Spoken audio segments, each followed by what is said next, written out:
All right, let's do it. All-Pro, six-time Pro Bowler. Please welcome Davante Adams, who has the most experience. I know you're nowhere near snow right now. We saw your Instagram. You are living large, and we're loving it for you. But Davante, snow games. I need your take. You played in so many. Did you really actually enjoy it? Be real. Did I enjoy them? No, I did not. I'm not a big fan. I don't think very many. Actually, let me put my hood on because I'm getting a little cold. Just thinking. But no, I did not enjoy them. I would say I enjoyed this one right here. This was a treat. It was a surprise because honestly, when it's snowing and it's slick outside, it starts getting cold.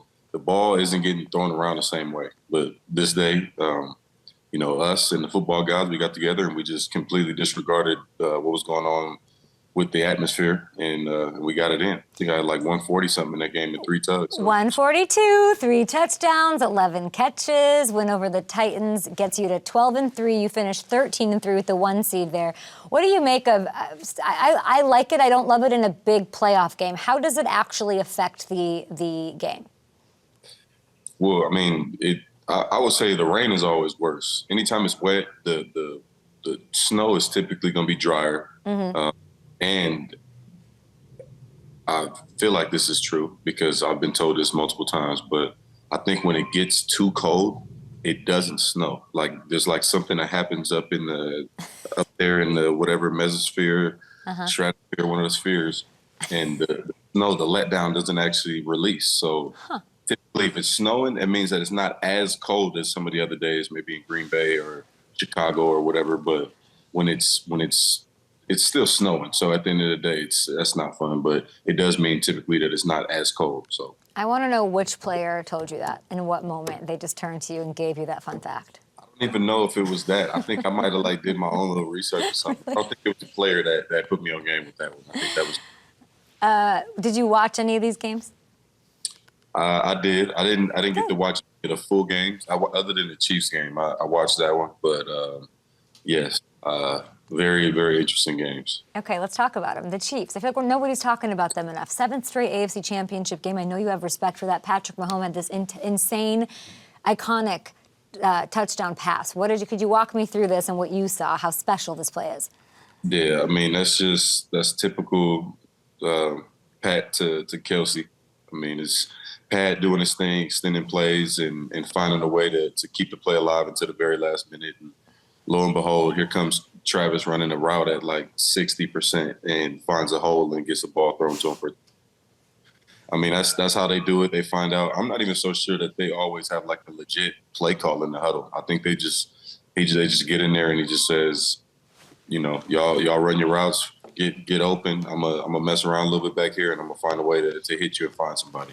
It always looks like it's off schedule typically when it happens, but they find a way and they win games. So you got to respect it. How often does that happen in the huddle with you, that it's off script, that it's let's just go do it? Well, I mean, Aaron is notorious for, in the Green Bay days, I was playing X more, so I'd be in the boundary, and it'd be, Allen, a tight end, and maybe, MVS to the right side in a 3-side strong formation.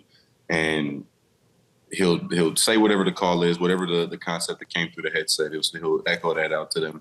And then he'll be sitting there just like staring and he'll be like, what do you want here, Tay? Because I'm backside, so I'm not a part of the concept. So it'll be 3rd and 4 and he'll be like, Tay, what do you want? And then, I'll look over at him, try to do some math in my head of what maybe they're going to be running, give him a route. And then, more often than not, when he asks me, the ball's coming to me.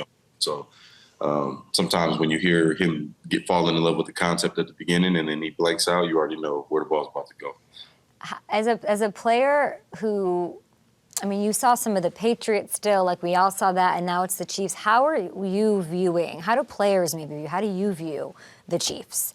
Because there's all the penalty talk, and then there's not enough talk about how they could literally do what's never been done. Like, you respect the pureness of the game. They could win 3 in a row. How do players look? How do you look at the Chiefs? I mean, you look at them like you have to. Everybody has to. I mean, you could say you hear Josh Allen, the way he's talking about him, and, they got one of the best teams in the league right now. And statistically, I was not on one of the best teams in the league. So you kind of see different angles, different people. And we all just respect winning. At the end of the day, we get irritated by it because you want to knock them off and they're the top dogs, but until you knock them off, they remain that. So it's kind of a little extra motivation to go and try to beat them. Definitely a more sweet feeling when you do. I think I've only beat them maybe once in my career when we beat them on Christmas in 23, but that one felt great. Even though I didn't play great, but it still felt great to get out of that place with a win because they are usually the winning team in every game they're playing in. So and you hate that. I do hate that. Yeah, I can tell you don't. I mean, you don't have to say it. I can tell you just you hate the Chiefs. I play for the Raiders. It's not it's not a secret that I'm not a big fan of the Chiefs, but I am a fan of teams that are dominant and find a way to win games, and they do that every time. Over in the NFC, we got a rookie quarterback that you spoke so highly of before the season even started. When I was talking to you about him, I mean, you were in the NFC Championship against the Seahawks on the road your rookie year. We've talked about it a lot.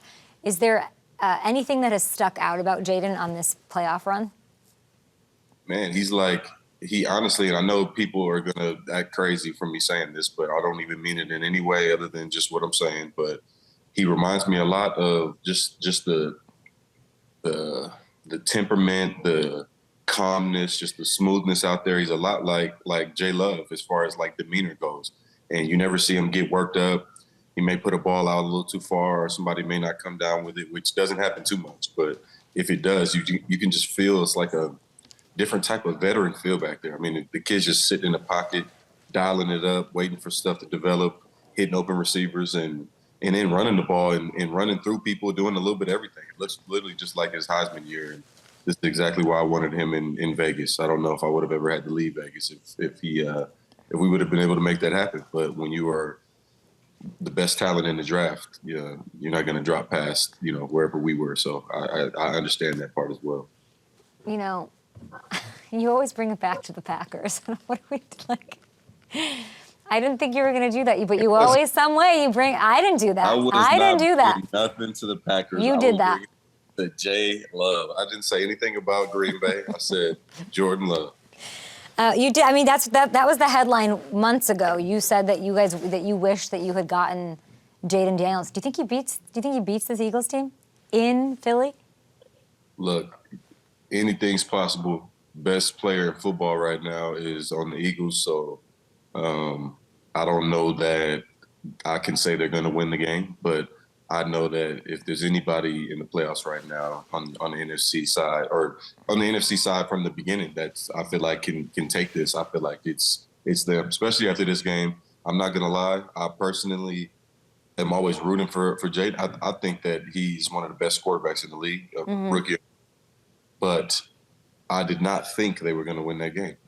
And that's just because Detroit is just a different team this year. And, I'm not wrong. I don't think I'm wrong for thinking that they were maybe had enough juice and firepower and, the way that they were calling plays, everything. I think it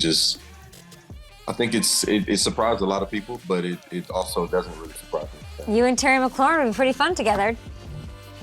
Yeah. I mean, Terry, I would have to give him my number, though. And I don't know if I can do that. So I'll let Terry rock. That's so true.